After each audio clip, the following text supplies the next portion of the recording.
ಯುವನಿಧಿ ಯೋಜನೆಯ pending amount ಯಾವಾಗ ಬರುತ್ತೆ, ಯಾಕೆ ಇದುವರೆಗೂ ಸಹ ಬಂದಿಲ್ಲ, ಮತ್ತು ಈಗ ತುಂಬ ಜನಕ್ಕೆ ಈಗಾಗಲೇ ಅಮೌಂಟ್ ಬಂದಿದೆ ಜನವರಿ ಮತ್ತು ಡಿಸೆಂಬರ್ದು. ಆದರೆ ಇನ್ನೂ ಕೆಲವರಿಗೆ ಡಿಸೆಂಬರ್ ತಿಂಗಳ ಅಮೌಂಟು ಬಂದಿಲ್ಲ, ಜನವರಿ ಅಮೌಂಟು ಬಂದಿಲ್ಲ. ಹಾಗೆ ಸ್ಟೇಟಸಲ್ಲೂ ಸಹ ನಿಮಗೆ ಕರೆಕ್ಟಾಗಿ ಶೋ ಮಾಡ್ತಾ ಇಲ್ಲ. ಹಾಗಾದರೆ ಇದಕ್ಕೆ ಸೊಲ್ಯೂಷನ್ ಏನು, ಯಾವಾಗ ಅಮೌಂಟನ್ನು ರಿಲೀಸ್ ಮಾಡ್ತಾ ಇದ್ದಾರೆ, ಅಥವಾ ಯುವನಿಧಿ ಏನಾದರೂ ಸ್ಟಾಪ್ ಮಾಡಿದ್ದಾರೆ, ಯಾಕೆ ನಮಗೆ ಅಮೌಂಟ್ ಬರ್ತಾ ಇಲ್ಲ ಅನ್ನೋದು ತುಂಬ ಜನರ ಡೌಟ್ ಆಗಿದೆ. ಈ ಒಂದು ವಿಡಿಯೋ ಮೂಲಕ ನಾನು ನಿಮಗೆ ಕಂಪ್ಲೀಟ್ ಇನ್ಫಾರ್ಮೇಷನ್ ತಿಳಿಸ್ತಾ ಹೋಗ್ತೀನಿ. ಹಾಗೆ ಈಗಾಗಲೇ ಏಪ್ರಿಲ್ ತಿಂಗಳ ಸೆಲ್ಫ್ ಡಿಕ್ಲರೇಷನ್ ಸಹ ಪ್ರಾರಂಭ ಆಗಿದೆ. ಇನ್ನು ಯಾರೆಲ್ಲ ಸೆಲ್ಫ್ ಡಿಕ್ಲರೇಷನ್ ಸಬ್ಮಿಟ್ ಮಾಡಿಲ್ವೋ ಅಂಥವರೆಲ್ಲರೂ ಸಹ ಇದೇ ಒಂದು ಏಪ್ರಿಲ್ ತಿಂಗಳ 25ನೇ ತಾರೀಕಿನ ಒಳಗಡೆ ಪ್ರತಿಯೊಬ್ಬರು ಸಹ ಸೆಲ್ಫ್ ಡಿಕ್ಲರೇಷನನ್ನು ಸಬ್ಮಿಟ್ ಮಾಡಿ. ಈ ಯುವನಿಧಿ ಯೋಜನೆ ಏನಾದರೂ ಸ್ಟಾಪ್ ಆಗಿದೆಯಾ ಅಂತ ನೋಡೋದಾದರೆ, ಯುವನಿಧಿ ಯೋಜನೆಯನ್ನು ಸ್ಟಾಪ್ ಮಾಡೋದಿಲ್ಲ ಅಂತ CM ಸಿದ್ದರಾಮಯ್ಯನವರೇ ತಿಳಿಸಿದ್ದಾರೆ. ಸದನದಲ್ಲಿ ಚರ್ಚೆ ನಡಿಬೇಕಾದ್ರೆ ಯುವನಿಧಿ ಬಗ್ಗೆ ನಾವು ಯುವನಿಧಿ ಯೋಜನೆಗೆ ಅಂತಲೇ ಇಷ್ಟು ಹಣವನ್ನು ಮೀಸಲಿಟ್ಟಿದ್ದೀವಿ, ಆದ್ದರಿಂದ ಯುವನಿಧಿ ಯೋಜನೆ ಸ್ಟಾಪ್ ಮಾಡೋದಿಲ್ಲ. 2 ವರ್ಷ ಯಾರಿಗೆ ಕಂಪ್ಲೀಟಾಗಿ ಅಮೌಂಟ್ ಬಂದಿದೆ ಅಂಥವರಿಗೆ ಮಾತ್ರನೇ ಸ್ಟಾಪ್ ಮಾಡ್ತೀವಿ ಅಂತ ತಿಳಿಸಿದ್ದಾರೆ. ಹಾಗಾಗಿ ಇಲ್ಲಿ ಯಾರಿಗೆಲ್ಲ ಇನ್ನೂ 2 ಇಯರ್ಸ್ ಕಂಪ್ಲೀಟ್ ಆಗಿಲ್ಲ ಮತ್ತು ಪೆಂಡಿಂಗ್ ಅಮೌಂಟ್ ಬಂದಿಲ್ಲ ಅಂತ ವೆಯ್ಟ್ ಮಾಡ್ತಾ ಇದ್ದೀರಾ ಅಂಥವ್ರು ಯಾರೂ ಸಹ ವರಿ ಆಗೋ ಅವಶ್ಯಕತೆ ಇರೋದಿಲ್ಲ. ನೆಕ್ಸ್ಟ್ ಈಗ ಅಮೌಂಟ್ ಬಗ್ಗೆ ನೋಡೋದಾದರೆ, ಈಗಾಗಲೇ ತುಂಬ ಜನಕ್ಕೆ ಜನವರಿ ಅಮೌಂಟ್ ಸಹ ಕ್ರೆಡಿಟ್ ಆಗಿದೆ. ಆದರೆ ಇನ್ನೂ ಸ್ವಲ್ಪ ಮೆಂಬರ್ಸಿಗೆ ಈ ಒಂದು ಜನವರಿ ಆಗಿರ್ಬೋದು, ಡಿಸೆಂಬರ್ ತಿಂಗಳ ಅಮೌಂಟ್ ಆಗಿರ್ಬೋದು ಬಂದಿಲ್ಲ.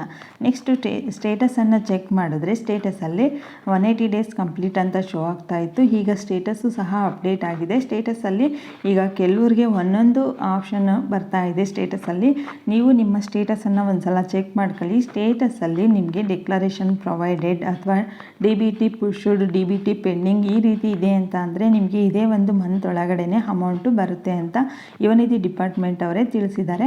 ನೆಕ್ಸ್ಟು ಇನ್ನೂ ಕೆಲವರಿಗೆ ಈಗ ಸ್ಟೇಟಸನ್ನು ಚೆಕ್ ಮಾಡಿದಾಗ ಸ್ಟೇಟಸಲ್ಲಿ ಬರೀ ಡಿಕ್ಲರೇಷನ್ ಪ್ರೊವೈಡೆಡ್ ಮತ್ತು ಸೆಲ್ಫ್ ಡಿಕ್ಲರೇಷನ್ ಆಗಿದೆ ಅಂತ ಎಸ್ ಅಂತ ಬರ್ತಾ ಇದೆ. ಇನ್ನು ಕೆಲವರಿಗೆ DBT ಪುಷ್ ಮತ್ತು DBT ಪೆಂಡಿಂಗ್ ಅಂತ ಬರ್ತಾ ಇದೆ. ನೆಕ್ಸ್ಟ್ ಈಗಾಗಲೇ ಏಪ್ರಿಲ್ ತಿಂಗಳ ಸ್ಟೇಟಸನ್ನು ಸಹ ಅಪ್ಡೇಟ್ ಮಾಡಿದ್ದಾರೆ. ನೀವು ಏಪ್ರಿಲ್ ಮಂತ್ನ ಸ್ಟೇಟಸನ್ನು ಸಹ ಚೆಕ್ ಮಾಡ್ಬೋದು.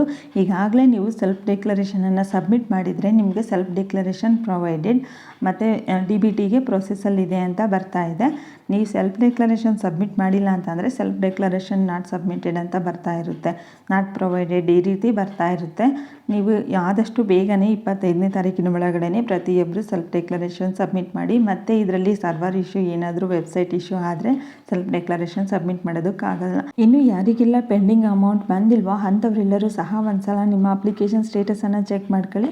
ಸ್ಟೇಟಸಲ್ಲಿ ನಿಮಗೆ ಡಿಕ್ಲರೇಷನ್ ಪ್ರೊವೈಡೆಡ್ ಅಥವಾ DBT ಪುಷ್, DBT ಪೆಂಡಿಂಗ್ ಈ ರೀತಿ ಏನಾದರೂ ಇದೆ ಅಂತಂದರೆ ನಿಮಗೆ ಏನೂ ಪ್ರಾಬ್ಲಮ್ ಇಲ್ಲದೆ ಅಮೌಂಟ್ ಬರುತ್ತೆ.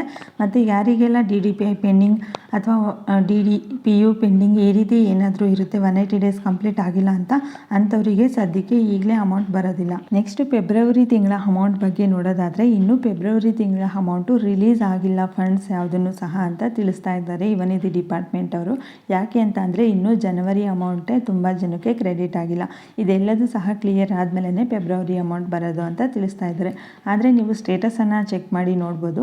ನಿಮಗೆ ಜನವರಿ, ಫೆಬ್ರವರಿ, ಏಪ್ರಿಲ್, ಮಾರ್ಚ್ ಈ 4 ತಿಂಗಳು ಸಹ DBT ಪುಷ್ಡ್ ಅಂತ ಬರ್ತಾ ಇದೆ. ಇದೇನಾದರೂ ವೆಬ್ಸೈಟ್ ಇಶ್ಯೂನಾ ಅಥವಾ ಯುವನಿಧಿ ಡಿಪಾರ್ಟ್ಮೆಂಟ್ ಅವರೇ ಅಪ್ಡೇಟ್ ಮಾಡಿದಾರಾ, ಈ 4 ತಿಂಗಳ ಅಮೌಂಟು ಒಂದೇ ಸಲ ಏನಾದರೂ ರಿಲೀಸ್ ಮಾಡ್ತಾರಾ ಅಂತ ವೇಟ್ ಮಾಡಿ ನೋಡಬೇಕಾಗಿರುತ್ತೆ.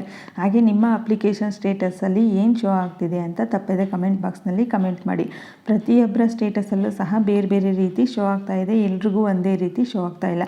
ನಾನಿಲ್ಲಿ ಎಕ್ಸಾಂಪಲ್ಲು ಸಹ ನಿಮಗೆ ಆ್ಯಡ್ ಮಾಡಿದ್ದೀನಿ, ನೋಡ್ಬೋದು.